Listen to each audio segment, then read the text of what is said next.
Kasih karunia dan damai sejahtera dari Allah Bapa dan dari anaknya Yesus Kristus menyertai kamu sekalian. Amin. Shalom, selamat pagi bagi kita semua dan selamat berakhir pekan.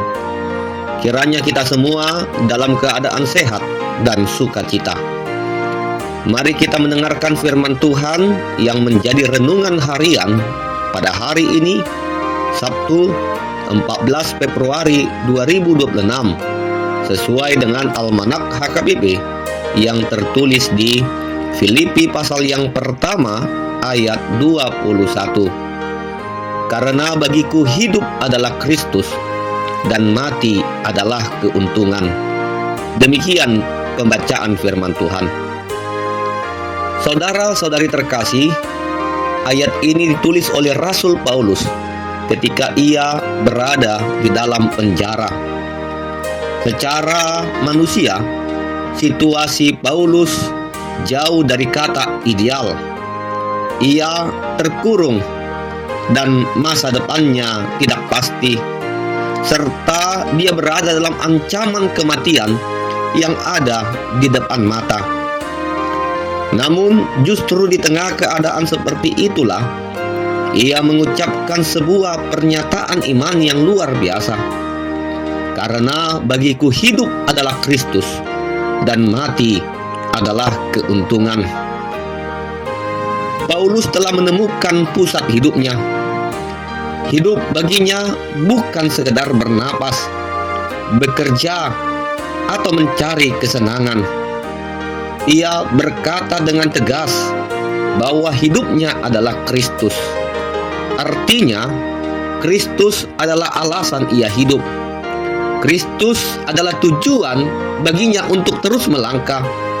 Dan Kristus itu menjadi sumber kekuatan di dalam setiap penderitaan dan pergumulan yang dia alami di tengah-tengah kehidupannya.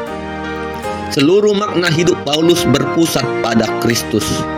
Tanpa Kristus, hidup Paulus tidak memiliki arti.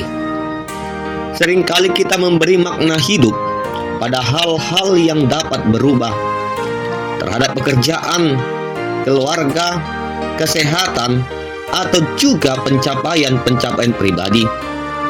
Ketika semuanya berjalan baik, kita merasa kuat. Namun ketika semuanya goyah, kita mudah kehilangan sukacita. Mengapa? Karena tanpa sadar, pusat hidup kita bukan kepada Kristus, melainkan kepada keadaan. Paulus menunjukkan bahwa ketika Kristus menjadi pusat hidup, situasi tidak lagi menentukan sukacita. Penjara tidak dapat merampas damai sejahtera. Penderitaan tidak dapat memadamkan pengharapan. Bahkan kematian pun tidak lagi menakutkan. Bahkan Paulus berkata, mati adalah keuntungan. Kalimat ini mungkin terdengar aneh bagi kita, karena pada umumnya kita memahami kalau mati adalah kehilangan, mati adalah kerugian, mati adalah akhir dari segalanya. Mengapa Paulus mengatakan mati adalah keuntungan? Karena bagi orang yang hidupnya adalah Kristus, kematian bukan akhir, melainkan kematian adalah pintu menuju persekutuan yang sempurna dengan Kristus. Kematian adalah pintu menuju kemuliaan kekal. Namun, mari kita memperhatikan hal penting yang harus kita ingat. Kematian hanya menjadi keuntungan jika selama hidup kita benar-benar hidup bagi Kristus. Jika hidup kita dipenuhi oleh ambisi dunia, uang, jabatan, maka kematian menjadi kerugian. Tetapi jika hidup kita dipenuhi oleh Kristus, maka kematian adalah kemenangan. Renungan hari ini mengajak kita untuk bertanya, apa yang menjadi pusat hidup saya? Apakah Kristus sungguh telah menjadi pusat hidup saya? Hidup yang berpusat pada Kristus bukan berarti hidup tanpa masalah. Paulus tetap mengalami penderitaan. Namun hidup yang berpusat pada Kristus berarti hidup yang memiliki tujuan kekal dan pengharapan yang tidak tergoyahkan. Kiranya hari ini kita belajar mengarahkan hati kembali kepada Yesus.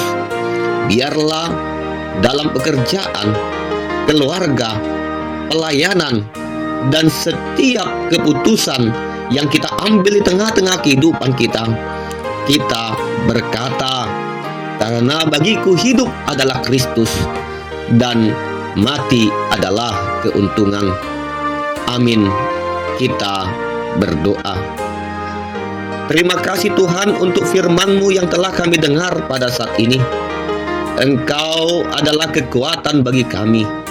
Bimbing kami Tuhan untuk senantiasa menjadikan Engkau menjadi pusat hidup kami, sehingga dalam segala keadaan kami tetap berpengharapan kepadamu dan kami dapat menyatakan hidup kami adalah Kristus dan mati adalah keuntungan.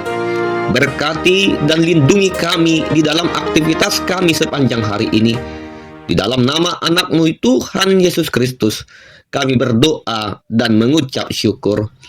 Anugerah Tuhan Yesus Kristus, kasih setia dari Allah Bapa, dan persekutuan dari Roh Kudus kiranya menyertai kamu sekalian. Amin.